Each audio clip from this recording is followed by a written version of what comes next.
How do you fix Last Pirates Die Together is crashing on Steam? Right click on the game and open up the properties window. Now in the launch options you will need to add -dx11, then go to the installed files and verify the game files. And once this is completed you can close this window. Now you will need to open up your browser and navigate to this link, which you can find below in the description.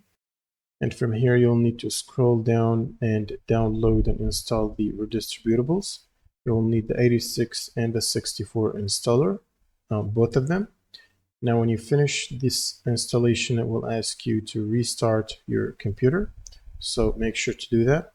And right after restarting your computer, you will need to update your GPU driver. So if you have an NVIDIA GPU, you will need this NVIDIA app installed on your computer. You can look it up from the browser and install it. Then go to the drivers section. And from here, make sure to download and install the latest available driver update. Now, if you have AMD, you will need the AMD software instead.